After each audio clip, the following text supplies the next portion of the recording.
పట్టణాల్లో నివసించే పేదలకు గూడు కల్పించాలనే లక్ష్యంతో నిర్మించిన టిడ్కో ఇల్లు ఇప్పటికీ పూర్తి స్థాయిలో లబ్ధిదారులకు అందని దుస్థితి. గతంలోనే టీడీపీ హయాంలో 90% నిర్మాణాలు పూర్తి కాగా వాటికి తుది మెరుగులద్ది మౌలిక సదుపాయాలు కల్పించడంలో వైసీపీ సర్కార్ విఫలమైంది. కూటమి ప్రభుత్వం వచ్చిన తర్వాతైనా గృహయోగం కలుగుతుందని వేయి కళ్లతో ఎదురుచూస్తున్న పేదలకు నిరాశ మిగులుతోంది.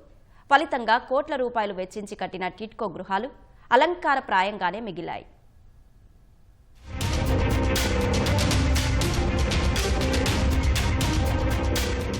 తూర్పుగోదావరి జిల్లా కోవూరులో ఎన్టీఆర్ నగర్ వద్ద 2018 మార్చి 2న టిడ్కో గృహ సముదాయానికి శంకుస్థాపన చేశారు.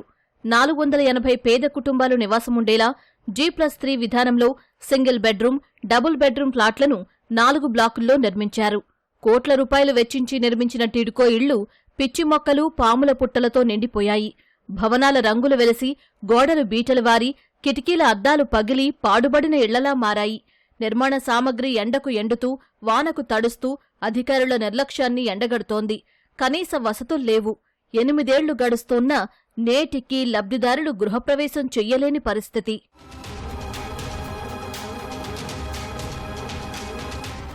పాలకుల నిర్లక్ష్యం పేదలకు శాపంగా మారి సొంతింటి కల కల్లలవుతూ వారి జీవితాల్లో చీకట్లు నింపుతోంది.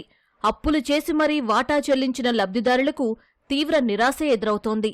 కొందరు బ్యాంకు రుణాలు తీసుకుని ఇళ్లు కట్టుకున్నారు. అప్పుల వడ్డీలు, బ్యాంకుల నుంచి ఒత్తిళ్లు పెరిగాయే తప్ప గూడు మాత్రం కేటాయించలేదని ఆవేదన వ్యక్తం చేస్తున్నారు. మా బాబుకి 3వ తరగతి చదువుకునేటప్పుడు మేము ₹1,00,000 కట్టాను సార్. ఇప్పుడు 10 సంవత్సరాలు అవుతుంది. నా కొడుక్కి 10వ తరగతి చదువుతున్నారు. ఇప్పటికి ఇల్లు ఇవ్వలేదు మాకు. లేనేళ్ళనే కదా అప్పులు చేసి కట్టుకున్నాము. మళ్ళీ దానికి నెలకొచ్చి 3,000 వడ్డీ. మాకు ఇల్లు ఇవ్వలేంది. మాకు ఇంటద్దె కట్టుకొని మాకు ఇల్లు లేక మళ్ళీ దానికి లోన్ కట్టుకోమంటే మేము ఎక్కడి నుంచి తెచ్చి కట్టుకుంటాం సార్? ఎలా ఉన్నాయండి, పాములు పుట్లెట్టేసి చెదలు పట్టేసి కూలిపోయేలా ఉన్నాయి. మేము టిక్యూస్ హౌస్లు కట్టి ₹1,00,000 కట్టామండి. బ్యాంకులో మా దగ్గర ఉన్న పట్టాలు కూడా బ్యాంకులో పెట్టేశారు. 6 నెలల్లో హౌస్లు అయిపోతాయి అన్నారు, శాంక్షన్ అయింది కాబట్టి అన్నారని మేము అమౌంట్ తీసుకెళ్ళి పట్టాలు అవి పెట్టేసి సంతకాలు పెట్టామండి. బ్యాంకుల నుంచి ఫోన్లు వచ్చినాయండి మాకు, మీరు ఈఎంఐలు కట్టాలి అని చెప్పి. దేని గురించి అండి ఈఎంఐలు కట్టాలి ఏంటి అని అడిగితే హౌస్కి లోన్ వచ్చింది కదా, దానికి ఈఎంఐ కట్టాలన్నారు. మాకు హౌస్ ఇవ్వలేదు, ఏమి ఇవ్వలేదండి. మేము లోన్ ఎలా కడతామని అడిగాం. అవన్నీ మాకు సంబంధం లేదు, మీరు లోన్ కట్టవలసిందే అన్నారు. మేము తెచ్చిన ₹1,00,000 కూడా ₹5 వడ్డీ తెచ్చి కట్టుకున్నామండి. ఆ ₹1,00,000 వడ్డీ కట్టి నెలకు 5,000 వడ్డీ కట్టి ఇప్పుడు రెంట్ హౌస్లో ఉంటున్నాం. దానికి ఒక 5,000 కట్టి ఇక్కడ లోన్లు కూడా కట్టాలంటే కష్టం. ప్లస్ ఏమైనా కట్టకపోతుంటే మా సివిల్ స్కోర్ ఎఫెక్ట్ వచ్చేసి మేమైనా పర్సనల్ లోన్ కానీ ఏమైనా పెట్టుకోవాలన్నా లోన్లు అయినా రావట్లేదండి మాకు ప్రజెంట్. టిడ్కో లబ్ధిదారులది ఒక్కొక్కరిది ఒక్కో వేదన. మోటుపల్లి ఆదిలక్ష్మి కుటుంబం 40 ఏళ్లుగా కొవ్వూరులోని మెరకవీధిలో నివాసముంటోంది. భర్త శ్రీరామ్మూర్తి అనారోగ్యం బారిన పడటంతో ఆదిలక్ష్మి కుటుంబం పీకల్లోతు కష్టాల్లో మునిగిపోయింది. ఇప్పటికీ సొంతింటి కల నెరవేరలేదు. గుమస్తాగా పనిచేసిన గంధం సూర్యనారాయణకు మధుమేహంతో మోకాలికి శస్త్రచికిత్స చేసి కాలు తొలగించారు. ఇంటి పెద్ద దిక్కు మంచం బారిన పడటంతో కుటుంబ పోషణ భారమైపోయింది. ఓవైపు ఉపాధి లేక, మరోవైపు అద్దెభారం మోయలేక భారంగా బతుకేడుస్తున్నారు. 40 ఏళ్ళ ఉన్నాడు బాబు, మాకు ఏది దారి లేదండి బాబు.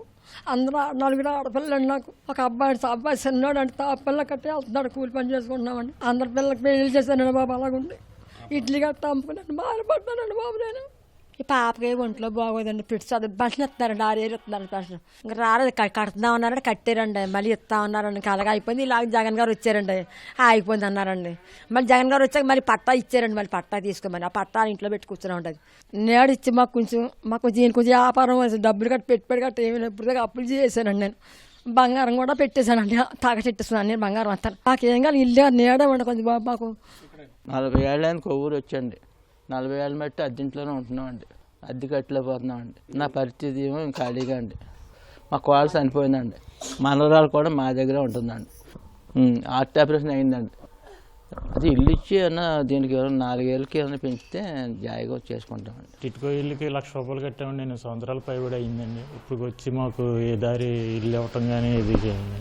మళ్ళీ మా ఇంటి మీద బ్యాంక్ రుణాలు తీసుకుని మమ్మల్ని కట్టమని 2 సంవత్సరాలుగా అడిగారండి. కాకపోతే మాకు ఇల్లు ఇవ్వలేదు, ఏమవ్వలేదని మేము కట్టలేమని చెప్పామండి. ఈలోగా నాకు షుగర్ ఇన్ఫెక్షన్ వచ్చి కాలు తీసేసారండి. 6 మాసాలు అయిందండి. అద్దెంట్లోనే ఉంటున్నామండి, బాధపడుతున్నామండి. మొన్నటి వరకు అంటే ఏదో లారీ గైడ్ కింద వెళ్ళి రూపాయి తెచ్చుకొని భార్యని పోషించుకునే పరిస్థితి ఏర్పడింది. టిడ్కో ఇళ్లను త్వరలోనే కేటాయిస్తామని ఇటీవల కూటమి ప్రభుత్వం ప్రకటించింది. ఇలాంటి పరిస్థితుల్లో ఇవి నివాసానికి ఎంత మేరకు పనికొస్తాయన్న సందేహం లబ్ధిదారుల్ని వెంటాడుతోంది. గృహప్రవేశాలు చేసినా ఇక్కడ ఉండలేమని లబ్ధిదారులు చెబుతున్నారు. ఈ ఇల్లులు కూడా చాలా పాడైపోయి ఉన్నాయండి, పడిపోయే స్థితిలో ఉన్నాయి. పాములు పుట్టలు ఇప్పుడు కూడా తిరుగుతున్నాయి. మొత్తం ప్రతి బిల్డింగ్ కూడా పాడైపోయింది. చాలా దీనంగా మేము రెంట్లకు ఎట్లాగా పిల్లలు చదువుకోలేక ఉపాధి లేక చాలా కష్టపడుతున్నాం సార్. మేము ఈ రాష్ట్ర సీఎం గారు మాకు ఈ ఇల్లులు పడిపోయే స్థితిలో ఉన్నాయి కాబట్టి మాకు ఖాళీ సైట్లోనే ఇవ్వాలని మేము కోరుకుంటున్నాం అండి. మా ఆవిడ పేరు మీద వచ్చిందండి, వస్తే అది మార్చమని చెప్పామండి. చనిపోయిందండి. చనిపోతాయండి తర్వాత పెట్టామండి. రిజిస్ట్రేషన్ కూడా అయిందని అన్నారు, ఇంకా ఏమీ ఇవ్వలేదండి చేతికి. ఇవన్నీ పాడైపోయినట్టుగా ఉందండి. వచ్చినా ఏముంటామండి, ఇందులో ఉండలేము. ఏదో తళం ఇచ్చేస్తే అందులో ఏదో కట్టుకుండే పాక పందిరేసుకుంటాం. పాములు పుట్టలు, ఏపుగా పెరిగిన పిచ్చి మొక్కలు, వృధాగా పడేసిన నిర్మాణ సామాగ్రి. కొవ్వూరులోని టిడ్కో గృహ సముదాయం వద్ద ఇప్పుడు ఎటు చూసినా ఇవే దృశ్యాలు కనిపిస్తున్నాయి. ప్రభుత్వం ప్రతిష్టాత్మకంగా నిర్మించిన టిడ్కో గృహ సముదాయం పేదల నివాసానికి ఉపయోగపడని ఆవాసాలుగా నిలిచిపోయాయి. అప్పులు, వాటికి వడ్డీలు, బ్యాంకు రుణాల ఒత్తిళ్లు లబ్ధిదారులను తీవ్రంగా వేధిస్తున్నాయి. టిడ్కో ఇల్లులు ఎప్పుడు కేటాయిస్తారా అన్న ఎదురుచూపులు మాత్రం లబ్ధిదారులకు తప్పడం లేదు. కెమెరామెన్ సూర్యప్రకాశ్తో సాయికృష్ణ, ఈటీవీ న్యూస్.